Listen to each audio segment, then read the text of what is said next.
Before we get into the video proper, because you know that I am wont to ramble, the desk that we're talking about today is the FlexiSpot E7 Premium Standing Desk, and you can find it at flexispot.co.uk. There will be a link in the description and in the pinned comment to the website, so make sure to go and check them out, and thank you, FlexiSpot, for sending this over to me for me to take a look at. Now, you may have noticed recently that videos on the channel have been a little bit different, mostly because there's been a change in view, because I now mostly stand up to record. It gives me more energy for some reason. I don't know why, but just being able to, I don't do this when I'm recording normally. I don't know why I was just going to do a little, wrestly dance move. I don't know. But it gives me more energy. I have the freedom to stand around and shift about the place if I want to, which makes the audio considerably worse, but we don't care about that. We've never cared about good audio here, have we? That's not true. I actually put way too much effort into trying to make sure everything's clean, audio-wise, when I don't think anyone but me cares, to be totally honest. Now, the reason for this newfound freedom of movement and becoming less of a sedentary office chair potato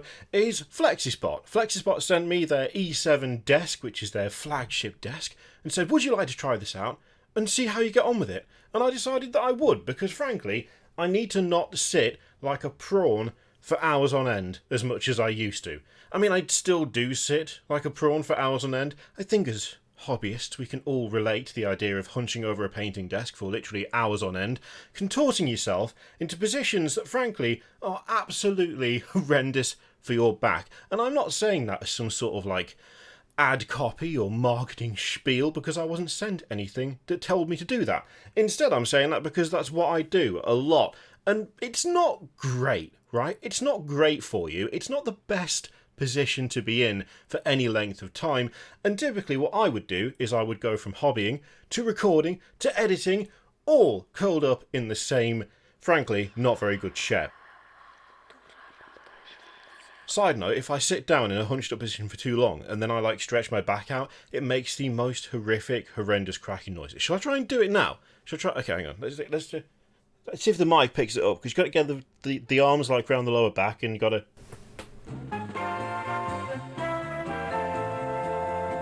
Oh, there you go.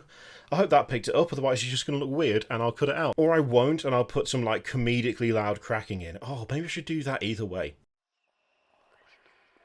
Basically, I've had this desk for a few weeks now, and my previous criteria for any desk was that it needed to hold stuff. If I could put things on it, and they didn't fall off, and the desk didn't collapse under the weight and crush me beneath the weight of 3 stupid monitors and a tube amp, then I was all good. I was happy with that. That's fine. I mean, what more do you really need?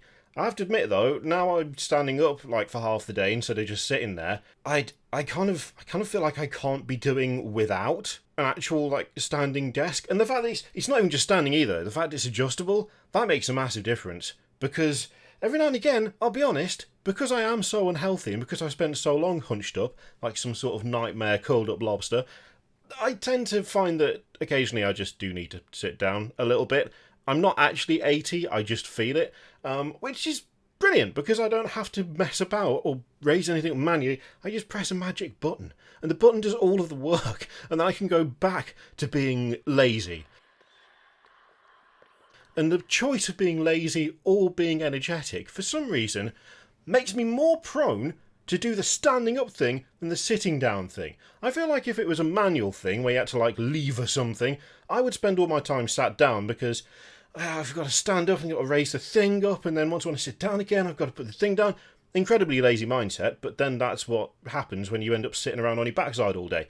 However, having the magic button, having a saved setting, where it's this is the perfect height for standing up, this is the perfect height for sitting down, and you just press something and it happens, that is perfect for me. Now, at this point, what I was hoping to do was mention how easy this was to put together, but unfortunately I can't do that because, well, my footage for the process of assembling this desk, which weighs a ton, by the way, that is the only thing that, I don't know, is that even negative? Is it even a negative that it weighs a lot? It wasn't easy to get into this room by myself. That's pretty much all I've got for you in terms of the weight.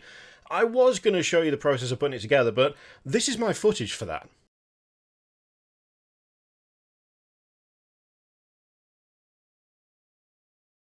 Yes, that would be me recording that corner of this room, because I set my phone up on the tripod and then I reversed the camera and just recorded over there for a bit. All it is basically a good, I don't know how, maybe like 20 minutes, because I spent a lot of time faffing around. About 20 minutes of that corner with Old Gods of Appalachia in the background, and the occasional noise of me going, or as I screwed things in. It's not great. It's not ideal. Luckily, I do happen to know someone. I happen to have a good friend who also assembled one of these desks recently, so I'm just going to show you his footage instead. See, look how easy this is. Look how easy Mikey's finding it. Mikey's doing a great job. He's probably doing a better job than me. This is probably a better representation of how easy it is to put this desk together than mine was. So all in all, I think this is a win for everyone.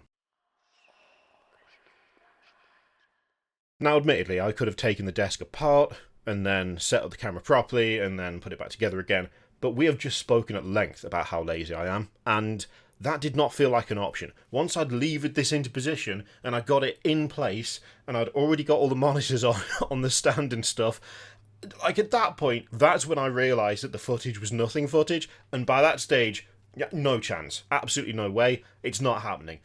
But it's fine, because Mikey saves the day, because Mikey's wonderful and we love Mikey. Basically, since getting this thing, since getting the E7 from FlexiSpot, I have just found that my back doesn't hurt as much. I'm less prone to curling up in a chair and sitting with one leg under me, which happens a lot. And given that I have, like, a permanent knee injury, sitting with one leg under me is a terrible idea, but I do it anyway. But that doesn't happen as often now, because I have an incentive to stand up, which is absolutely lovely. It's something I'm genuinely enjoying. For some reason, it's imparting more energy to videos. I'm still not really sure of the reasoning behind that, by the way. I know that I'm being more energetic, but I can't really pinpoint why, because I'm just standing up. Why that makes a difference, I don't know. Maybe it's because maybe it is just more expressive being able to stand. Who knows? One of the other benefits behind this thing that is perhaps a little bit niche and not something that everyone's going to come across is it's a great space to hide under. Now, I know that sounds a bit weird. I know that sounds kind of random, and the question must be asked, why would you feel the need to hide under your desk? But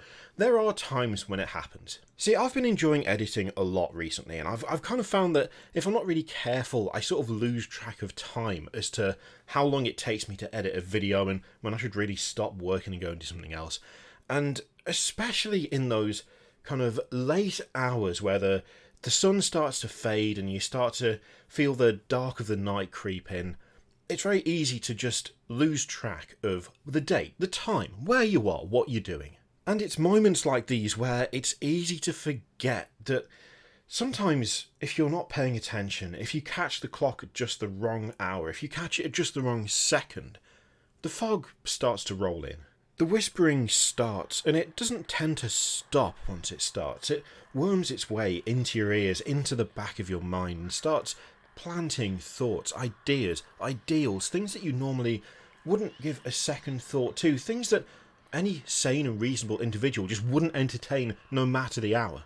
If you don't spring into action when this happens, if you don't start scribing the correct runes and putting them over the windows to stop the fog from pressing against the glass, to stop the faces from crushing themselves against the panes, you're going to be in for a bad time. And I'm not going to lie, once or twice I've not kept up to speed. I've not been with it enough to see it coming. When that happens, there's only really one thing that you can do to escape the whispering. There's only one thing you can do to stop those voices from reaching in, taking hold and starting to draw little parts of yourself out. If you can't stay out of sight, if you can't block them out, they will draw your voice away from you.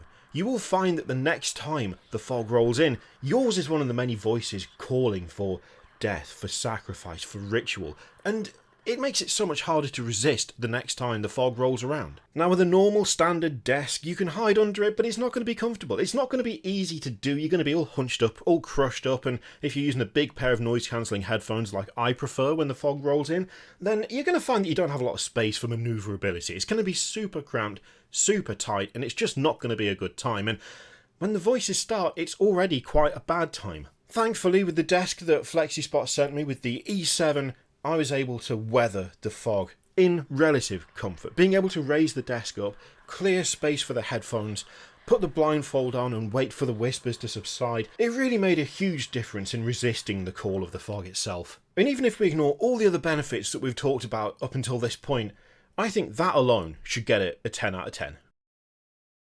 No, but seriously, thank you FlexiSpot for sending me the E7 standing desk. It's genuinely brilliant. I use it every single day. It's fantastic, and I'm sorry for whatever that video was. I really don't know. I don't know why either. I just don't know.